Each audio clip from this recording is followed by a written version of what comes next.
오늘 말씀은 예수님께서 예루살렘으로 입성하던 그 때에 일어난 사건에 대해서 말씀하고 있습니다. 예수님께서 이전에도 예루살렘에 들어가신 적은 있지만 이번에는 분위기가 달랐습니다. 왜냐하면 예수님께서 이제 예루살렘 들어가시고 돌아가지 못할 그런 길이었기 때문입니다. 그래서 우리 말씀을 보면서 차근차근 하나님 말씀 함께 듣기를 소원합니다. 28절 말씀 함께 먼저 읽겠습니다. 함께 읽겠습니다. 예수께서 이 말씀을 하시고 예루살렘을 향하여 앞서서 가시니라. 여기에서 말씀하는 이 말씀은 뭐냐면 지난주에 제가 말씀했던 대로 열문화 비유에 관한 말씀입니다. 지난주에 제가 말씀드렸지만 열문화 비유는 간단하게 말씀드리면 예수님께서 십자가에 달려 죽으시는데 그 죽으신 이후에 부활하셔서 하늘로 올라가셨는데 그걸로 끝이 나는 게 아니라 부활하신 예수님께서는 다시 오셔서 모든 사람들을 그 행위대로 심판하신다는 것을 예수님께서 비유로 말씀하신 것입니다. 그래서 이 말씀을 하신 이후에 예수님께서 예루살렘으로 들어가셨습니다. 그렇기 때문에 이 말씀의 뜻은 무슨 뜻이냐면 예수님께서는 이제 십자가에서 죽을 준비를 단단히 하고 예루살렘에 향하여 들어가셨다는 뜻입니다. 마가복음에 이 말씀이 있습니다. 마가복음 10장 45절 말씀 함께 읽겠습니다. 인자가 온 것은 섬김을 받으려 함이 아니라 도리어 섬기려 하고 자기 목숨을 많은 사람의 대속물로 주려. 네, 여기서 인자는 예수님을 가리킵니다. 예수님. 즉 예수님께서 인자가 우리 죄를 대신해서 십자가에 죽으실 것을 이미 생각하시고 예루살렘을 향해서 들어가셨다는 것을 말씀하고 있는 것입니다. 여러분 계속해서 29절에서 31절까지 말씀을 함께 보기 원합니다. 함께 읽어보겠습니다. 감람원이나 불리는 산 쪽에 있는 벳바게와 베다니에 가까이 가셨을 때에 제자 중 둘을 보내시며 30절입니다. 이르시되 너희는 맞은편 마을로 가랴. 그리로 들어가면 아직 아무도 타보지 않은 나귀 새끼가 매여 있는 것을 보리니 풀어 끌고 오라. 31절입니다. 만일 누가 너희에게 어찌하여 푸느냐 묻거든 말하기를 주가 쓰시겠다 하시라 하매. 네, 예수님께서 예루살렘 들어가셔서 가시기 전에 제자들을 2명을 보내십니다. 그리고 그 제자들에게 남의 나귀를 끌고 오라고 부탁합니다. 그리고 그가 묻어보면 주가 쓰시겠다고 하라고 말씀하셨습니다. 만약에요 여러분이 이런 부탁을 받는다면 여러분이 하면 어떻게 했을까요?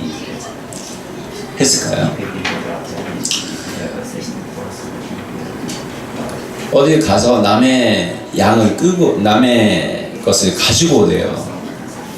갔을까요? 여러분 정말 지금으로 생각해보면 정말 예스 하기 쉽지 않은 것입니다. 그런데 제자들은 가서 나귀 새끼를 끌고 옵니다. 32절에서 35절까지 말씀 함께 읽겠습니다. 함께 읽어보겠습니다. 보내심을 받은 자들이 가서 그 말씀하신 대로 만난지라. 33절입니다. 나귀 새끼를 풀 때에 그 임자들이 이르되 어찌하여 나귀 새끼를 푸느냐. 34절 대답하되 주께서 쓰시겠다 하고 35절 그것을 예수께로 끌고 와서 자기들의 겉옷을 나귀 새끼 위에 걸쳐놓고 예수를 태우니. 오늘 성경에 보면 실제로 예수님의 말을 듣고 나귀의 주인들이 나귀 새끼를 그냥 내어주는 것을 보게 됩니다. 여러분 이거는 사실 기적입니다. 더구나 당시에 사람이 타본 적도 없던 그런 나귀는 그 당시에 사람에게 있어서 아주 큰 재산입니다. 그런데 나귀의 주인들은 나귀 새끼를 그냥 내어줘요. 부탁을 하는 대로. 왜 이런 일이 가능했을까요? 왜 이런 일이 가능했을까요? 이것은 하나님께서 이미 나귀의 주인들의 마음을 만져주셨기 때문입니다. 그러니까 그 사람이 주인이 그 주인의 마음에 나귀를 내어주도록 하나님께서 하셨다는 것입니다. 여러분, 당시의 나귀는 아주 큰 재산입니다. 여러분, 하나님께서는 억지로 드리는 물질을 사용하지 않으십니다. 하나님께서는 기쁨으로 하나님께 내어놓는 것을 기쁘게 사용하십니다. 우리가 하나님께 드리는 헌금도 억지로 하는 것이 아니라 기쁨으로 드리는 것이 되어야만 합니다. 여러분, 하나님께 기쁘게 드릴 때에 하나님께서는 채워주십니다.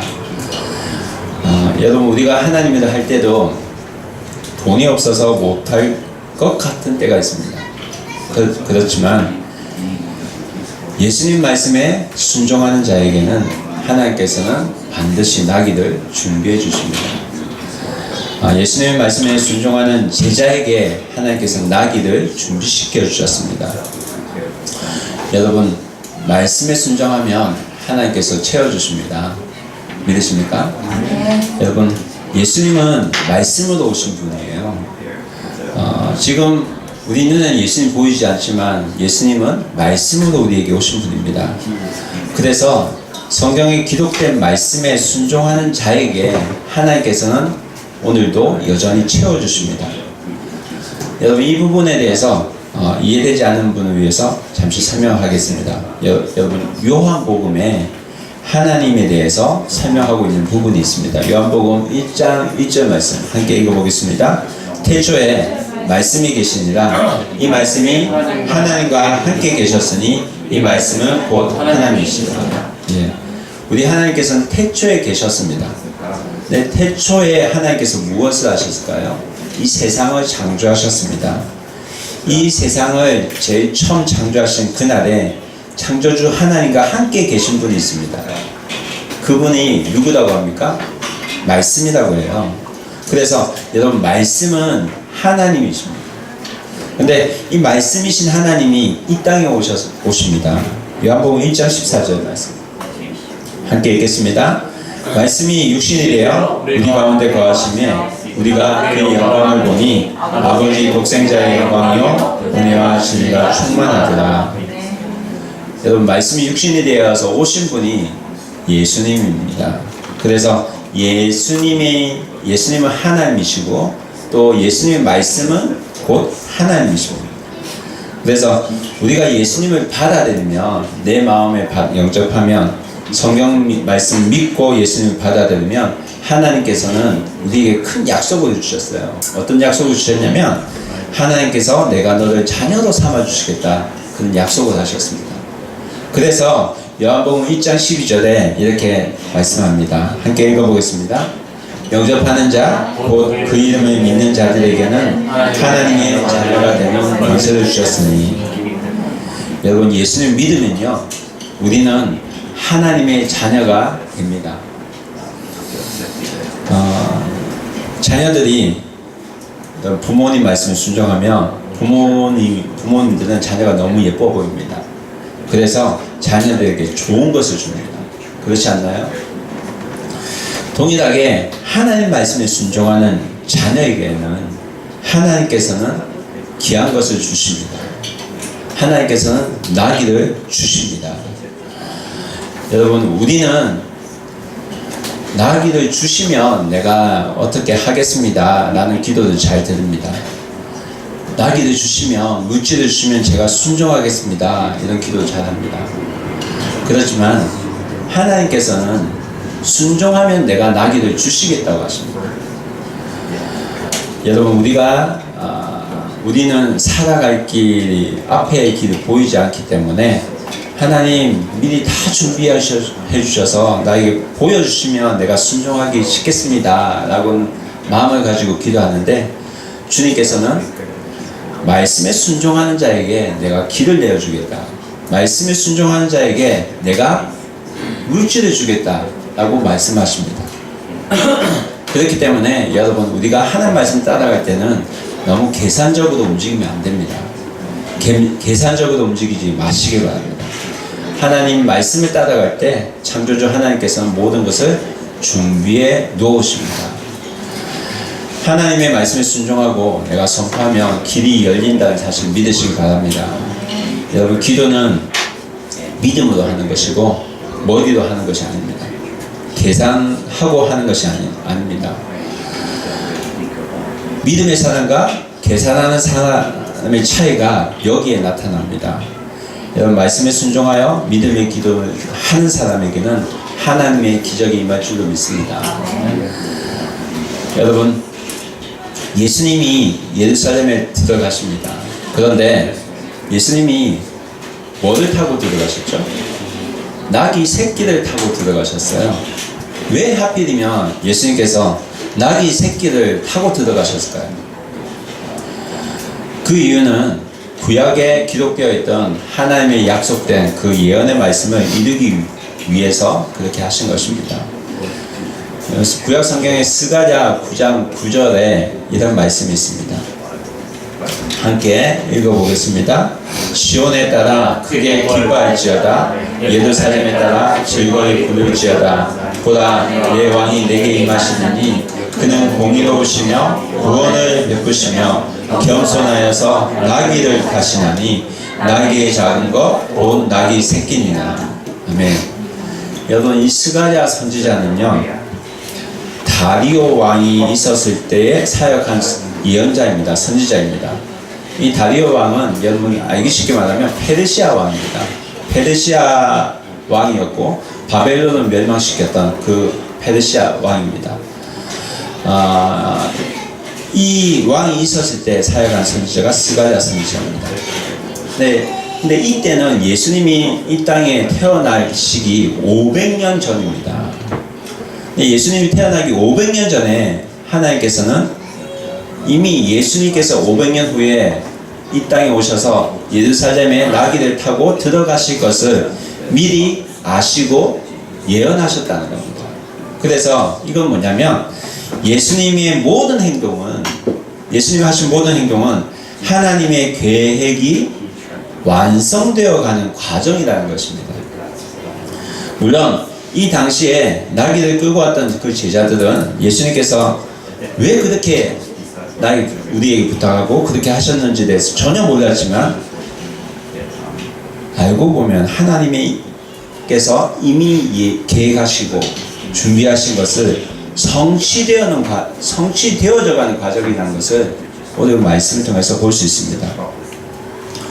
이 말씀 무엇을 말하냐면, 나에게 주신 말씀이 지금 나에게 이해가 되지 않더라도 하나님께서 나에게 말씀을 주셨을 때 이렇게 살아라는 말씀을 주셨을 때 믿음으로 내가 받아들이는 것이 중요하다는 것입니다. 그래서 내가 아멘 하고 믿겠습니다 하고 받아들이면 나머지는 하나님께서 완성해 가신다는 것입니다. 지금 내가 이해가 되어지지 않더라도 내가 말씀을 믿고 순종하면 하나님께서는 기적을 보여주시겠다는 것입니다. 여러분, 하나님 말씀이 내 삶 속에 기적으로 나타나기를 주의 이름으로 축원합니다. 그렇게 될 줄 믿습니다. 며칠 후면 미국, 북한이 정상이 이제 싱가포르에서 정상회담을 하게 됩니다. 그런데 여러분 어디서 하는지 아시죠? 뉴스 안 보세요? 네. 싱가포르에서 하시잖아요. 싱가포르에 어디서 합니까? 굉장히 고급 호텔에서 하는 걸로 들었습니다. 여러분 김정일의 숙박비 아세요? 얼마인 줄 아세요? 뉴스에 나왔잖아요. 얼마였죠? 일본엔으로 60만 엔입니다. 그렇죠? 예, 저기 달러는 6,000달러예요. 한국 돈으로 계산하면 650만 원 정도. 650만 원 정도. 이 굉장히 비싼 곳에 한다고 뉴스에 나왔습니다. 그리고 이 숙박비를 누가 대느냐에 대해서 또 뉴스에 한번 나섰죠. 왜냐하면 김정은이 거기에 묻겠다고 부탁을 했다고 해요. 여러분, 이 세상의 왕들은, 이 세상의 위정자들은 대접을, 이 정도의 대접을 내가 받아야 되겠다는 생각을 합니다. 이런 대접을 내가 받지 못하면 굉장히 속이 상합니다. 열등감에 사로잡힙니다. 세상이 이렇게 만들어 놓은 것입니다. 나는 대통령이니까, 나는 북한의 원수이니까 이 정도의 대접은 내가 받아야 된다는 그런 생각을 합니다. 그런데 예수님께서는 이 세상의 왕으로 오셨지만 하나님 대접도 못 받으시고 나귀 새끼를 타고 예루살렘으로 들어가셨습니다. 여러분, 예수님은요 왕의 자리를 내어주셨습니다. 세상 사람들은 말합니다. 나는 수상이니까, 일본의 총리니까, 나는 대통령이니까, 나는 사장이니까, 나는 이 정도의 돈이 있으니까, 이 정도 살았으니까 이 정도의 대접은 내가 받아야 된다고 그렇게 생각합니다. 그러나 우리 예수님께서는 왕으로 오셨지만 자기를 낮추시고 나귀 새끼를 타셨습니다. 왜 타셨나요? 하나님 말씀을 이루기 위해서. 여러분, 정말 사랑하는 사람은 자기의 위치를, 자기의 자리를 버릴 줄 아는 사람입니다. 사랑하는 사람이 있으면 사랑하는 이를 위해서 기꺼이 자신을 내어줄 수 있는 사람이 진정한 사랑을 할 수 있는 사람입니다. 예수님은 우리를 사랑하기 위해서 이 땅에 오셨습니다. 당시에 군중들은 이러한 예수님을 보고 굉장히 열광을 했습니다. 그리고 소리쳐 외쳤습니다. 오늘 말씀 36절에서 37절까지 말씀 함께 보겠습니다. 함께 읽겠습니다. 가실 때에 그들이 자기들의 겉옷을 길에 펴더라. 37절입니다. 이미 감난산 내리막길에 가까이 오심에 제자의 온 무리가 자기들이 본 바 모든 능한 일로 인하여 기뻐하며 큰 소리로 하나님을 찬양하며. 여러분, 예루살렘에 예수님이 들어가셨을 때에 수많은 사람들이 모여 있었습니다. 사람들이 왜 모여 있었을까요? 예수님께서 지난 3년간 행하셨던, 보여주셨던 기적들을 기대하면서 모였습니다. 누가복음 19장 9절을 보면 읽어보면 알겠지만 조금 전까지만 해도 예수님은 날 때부터 눈이 안 보였던 시각장애인을 눈을 뜨게 하셨습니다. 그래서 사람들은 이것을 보고 예수님 따라온 것입니다. 그리고 예수님을 노래했습니다. 38절입니다. 함께 읽겠습니다. 이르되 찬송하리로다 주의 이름으로 오시는 왕이여 하늘엔 평하여 가장 높은 곳에는 영광이로다 하니. 여러분, 이 말씀도 시편에 기록된 메시아에 관한 예언의 말씀입니다. 그들은 당시에 로마의 통치로 식민지 상태와도 같았습니다. 그래서 식민지와도 같은 자기 나라 이스라엘을 정치적으로 힘으로 구원해줄 메시아, 구원자를 간절히 갈망했었습니다. 그래서 그들은 지금 예수님이 예루살렘을 들어가고 계시기 때문에 기적적으로 이 나라가 해방되어질 것을 기대하면서 노래한 것입니다. 그래서 이 사람들은 지금 뭘 하고 있냐면 자신이 원하는 대로 해달라고 지금 기도하고 있는 것입니다. 노래하고 있는 것입니다. 그래서 이제는 자기 자신들을 이제까지 괴롭혀왔던 자들을 망하게 하시고 이제 그곳에서 좀 나를 해방시켜 달라고 그렇게 부탁을 하는 것입니다. 그렇게 안 하면 실망하는 것입니다. 내 뜻대로, 내 소원대로 좀 해달라는 것입니다. 여러분, 우리가 기도할 때도 제발 내 소원을 좀 먼저 들어달라고 우리가 기도하기도 합니다. 그러나 예수님께서는 우리가 원하는 대로 하지 않으십니다. 예수님은 힘이 있는 자의 모습으로 오시는 것이 아니라 오히려 종의 모습을 가지고 우리에게 오십니다. 빌립보서 2장 6절에서 8절까지 말씀 함께 읽어보겠습니다. 함께 읽겠습니다. 그는 근본 하나님의 본체시나 하나님과 동등됨을 취할 것을 여기지 아니하시고 7절입니다. 오히려 자기를 비워 종의 형체를 가지사 사람들과 같이 되셨고 28절 8절 나타나사 자기를 낮추시고 죽기까지 복종하셨으니 곧 십자가에 죽으십니다. 성경은 예수님께서 어떻게 오셨다고 말씀합니까? 권세자가 아닌 종의 모습으로 우리에게 오셨다고 말씀합니다. 겸손하게 자기를 낮추시고 종의 신분으로 오셨습니다. 사람들이 뭐라고 소리를 치든지 예수님은 사람의 소리에 개의치 않으시고 십자가를 향해서 나아가셨습니다. 많은 사람들은 자기의 소원을 말하면서 하나님 보고 제발 내 소원을 들어주세요 라고 말을 합니다. 하나님이 자기의 소원을 들어줘야 된다고 그렇게 말합니다. 이 말은 하나님이 내 종이 되어야 된다고 말하는 것과 동일합니다. 그래서 예수님을 향해서 뭐라고 합니까? 이렇게 해야 돼, 저렇게 해야 돼 라고 반대로 명령을 합니다. 39절 함께 읽겠습니다. 무리 중 어떤 바리새인이들이 말하되 선생이여 당신의 제자들을 책망하소서 하거나. 지금 뭐라고 하고 있어요? 지금 무리 중에 바리새인들이 있었는데 그들이 지금 화가 나서 제자들에게, 예수님 보고 제자들에게 좀 야단을 치라고 말하고 있습니다. 무슨 말입니까? 제자들이 사람들이 모이도록 동원했기 때문에 그들은 이렇게 하는 것을 좀 그만두게 하라고 예수님께 부탁한 것입니다. 하나님을 경배하는 자들에게, 하나님을 찬양하는 자들에게 그들은 신경질을 냅니다. 그러니까 예수님께서 뭐라고 말씀하십니까? 40절 말씀 함께 읽겠습니다. 대답하여 이르시되 내가 너에게 말하니 만일 이 사람들이 침묵하면 돌들이 소리 지르려 하시니라. 이 사람들이 침묵하면 뭐 한다고요? 돌들이 소리치는다. 예수님께서는 자신을 정치적인 해방자로 보는 것에 대해서는 주의를 주셨지만 하나님의 찬양하는 것에 대해서, 자기 자신을 찬양하는 것에 대해서는 마땅하게 생각하셨습니다. 군중들은 아직 예수님의 십자가를 통해서 자신을 구원해 주실 분이라는 사실에 대해서는 전혀 몰랐지만 하나님을 찬양했습니다. 그런데 이 하나님을 찬양하는 것에 대해서는 예수님은 야단치지 않으셨다는 것입니다.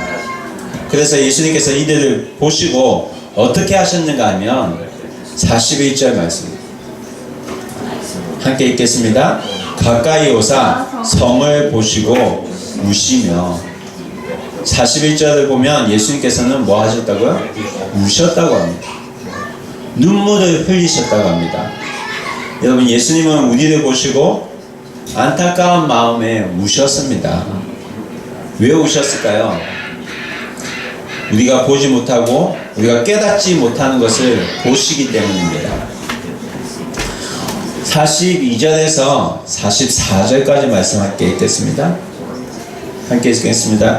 이르시되 너도 오늘 평화에 관한 일을 알았더라면 좋을 뻔하였거니와 지금 내 눈에 숨겨졌도다. 43절 날이 이를지라 내 원수들이 포도를 삼고 너를 둘러 사면을 가르고. 44절 또 너와 및 그 가운데 있는 내 자식들을 땅에 메어치며 돌 하나도 돌 위에 남기지 아니하리니 이는 내가 보살핌 받는 날을 알지 못함을 인함이라 하시니라. 무슨 말입니까? 짧게 요약하면 너희가 너희 원수들에게 쫄딱 망할 거라는 것입니다. 이스라엘이 너희 원수들이 이스라엘 원수에게 망할 것이라는 것입니다. 그런데 이 예수님의 말씀은 실제로 이루어집니다. 이스라엘이 어떻게 멸망당합니까?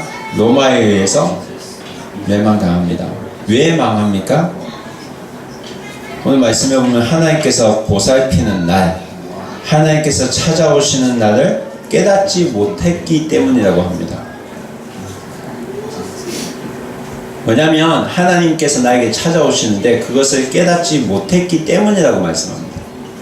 여러분, 하나님 말씀이 내게 들려지고 내 마음에 하나님 말씀이 들려질 그때가 하나님이 찾아오실 그때입니다. 이때에 내가 하나님께 앞에 회개하고 하나님 말씀대로 내가 살아보겠다고 하면 우리는 멸망당하지 않습니다. 그러나 그들은 하나님 말씀을 무시했고 말씀으로 오셨던 예수님까지도 무시했습니다. 그러니까 다 망한 것입니다. 여러분, 하나님은 항상 우리에게 말씀하십니다. 이제 그만 너 힘으로 살지 말고 예수님께 돌아와라. 이제 나를 믿고 살아라. 내 말씀을 믿고 살아라. 그런데 그렇게 말씀하시는데도 우리가 모를 때가 있습니다. 하나님께서 말씀하시는데도 우리가 무시를 할 때가 있습니다. 그래서 어떻게 합니까? 하나님 말씀이 떠난 사람이 되어버립니다. 교회가 있어도 하나님 말씀이 떠난 성전으로 만들어버립니다. 여러분, 하나님이 떠난 교회의 모습이 어떤 줄 아시나요? 하나님이 없는 교회의 모습. 45절 46절입니다. 함께 읽어보겠습니다. 성전에 들어가사 장사하는 자들을 내쫓으시며 46절입니다. 그들에게 이르시되 기록된 바 내 집은 기도하는 집이라 하였거늘 너희는 강도의 소굴을 만들었도다. 여러분, 지금 예수님께서 성전에 들어가서 뭐 하시냐면 장사하는 자들 내쫓으셨습니다. 하나님이 떠난 교회 안에는 장사하는 사람이 생깁니다. 그 당시 예루살렘 성전 안에서 행해지는 제사 제도는 당시 성전의 그 리더, 지도자들에 의해서 굉장히 타락해 있었습니다. 당시에 성전에 들어갈 때 성전세를 냈습니다. 세금을 냈어요. 그런데 당시에 통용하던 화폐가 아닌 유대 화폐를 내야만 했었습니다. 그래서 어떻게 해야 됩니까? 환전을 해야 되죠. 돈을 바꿔야 됩니다. 그런데 어떻게 바꾸냐면 환율을 아주 높여서 바꿉니다. 그러면 거기에 뭐가 생기냐면 환전 차익이 생기죠. 근데 이 차익을 상인이 이익을 챙기고 그 상납금을 종교 지도자들에게 바쳤습니다. 그래서 제사장들은 돈을 챙겼습니다. 교회에서 일하지만 돈을 좋아하는 사람이 되었습니다. 사람들이 성전에서 제사를 드릴 때 성전에 있는 상인들로부터 산 것을 내라고 말을 합니다. 그래서 사람들은 어떻게 하냐면 바가지를 쓰면서 제사를 드린 것입니다. 예수님이 그래서 장사하는 자들을 성전에서 내쫓으셨습니다. 그러시면서 뭐라고 말씀하십니까? 내 집은 기도하는 집이라고 말씀합니다. 내 집은 기도하는 집. 여러분, 예수님께서는 다른 건 다 참아도 성전이 더러워지는 것은 참지 않으셨다는 것을 아셔야 됩니다. 예수님은 그만큼 교회를 사랑하십니다. 그래서 내 집은 기도하는 집이다 라고 말씀하셨습니다. 여러분, 교회는 기도하는 집입니다. 기도하는 예수님의 집입니다. 그래서 예루살렘 교회는 나중에 예수님의 말씀을 받아서 예루살렘 교회가 시작될 때 기도하는 일에 전혀 힘썼다고 성경은 증거를 합니다. 사도행전 1장 14절 말씀 함께 보겠습니다. 읽어보겠습니다. 여자들과 예수의 어머니 마리아와 예수의 아우들과 더불어 마음을 같이하여 오로지 기도에 힘쓰다. 예수님 부활하신 후에 예수님 정말 하나님이시구나 이것을 깨달은 사람들은 예수님 말씀대로 기도하는 사람들이 되었습니다. 그리고 함께 모여서 기도하기 시작했습니다. 기도하는 교회가 하나님이 원하시는 교회입니다. 사도행전 2장 42절 말씀 함께 읽겠습니다. 그들이 사도의 가르침을 받아 서로 교제하며 떡을 떼며 오로지 기도하기를 힘씁니다. 여러분, 교회는 기도하는 곳입니다. 교회는 기도가 있는 곳입니다. 그래서 오늘 우리도 예수님 말씀대로 서로를 위해서 함께 기도하고 있는 것입니다. 그래서 매주 이곳에 와서 자기의 삶을 나누고 서로를 위해서 기도 제목을 알고 기도하는 것입니다. 여러분, 기도가 없으면 교회가 어떻게 되냐면 일반 사람들의 친목 모임과도 같이 됩니다. 기도가 없으면 교회가 될 수가 없습니다. 교회가 살기 위해서, 가정이 살기 위해서는 우리가 먼저 기도해야 될 줄로 믿습니다. 사람들은 살기 위해서 무엇을 하냐면 먼저 생각을 하고 회의를 먼저 합니다. 그러나 교회에서는 회의가 기도보다 길면 안 됩니다. 회의는 짧게 하고 기도는 길게 해야 된다는 말이 있습니다.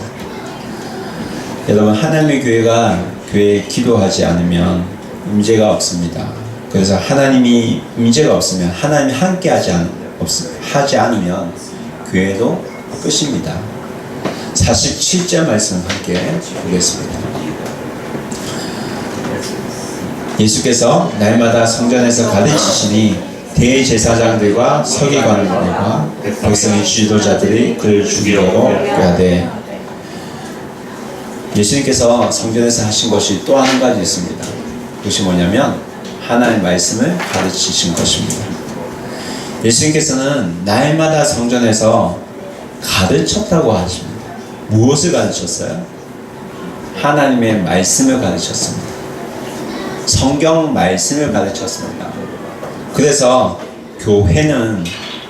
기독교 교회는 기도와 말씀이 항상 흘러나와야만 합니다. 그래서 교회는 기도와 말씀이 살아 있어야만 합니다. 그때에 교회가 하나님을 깨닫게 되고 하나님을 만나게 됩니다. 48절 말씀 보겠습니다. 백성이 다 그에게 귀를 기울여 들으므로 어찌할 방도를 찾지 못하였다. 바리새인들은 예수님을 죽이려 했습니다. 유대 종교 지도자들도 타락했던 그들도 죽이려고 했습니다. 그들은 사람을 죽일 것을 생각했지만 백성들은 하나님 말씀에 귀를 기울였습니다. 여러분, 하나님의 교회는 기도와 말씀이 살아있어야만 합니다. 교회는 건물이 아닙니다. 교회는 사람입니다. 교회는 나입니다. 때문에 나는 기도해야 되고 말씀을 보아야만 합니다. 여러분, 기도하고 있습니까? 말씀을 읽고 있습니까? 하나님께서는 우리도 하여금 기도와 말씀으로 살아가도록, 하나님의 교회로 살아가도록 북극과 땅에서 우리를 부르신 줄 믿습니다. 기도와 말씀이 내 삶에 있을 때 내가 하나님의 기적을 경험하고, 여러분, 내가 살고 내 가정이 살고 우리 교회가 살 줄 믿습니다. 기도와 말씀에 집중하는 것이 바로 교회의 본질입니다. 우리 교회가 이 본질에 집중하는 교회가 될 때에 하나님께서 정말 기뻐하시는 교회가 될 줄 믿습니다. 여러분, 함께 기도하겠습니다.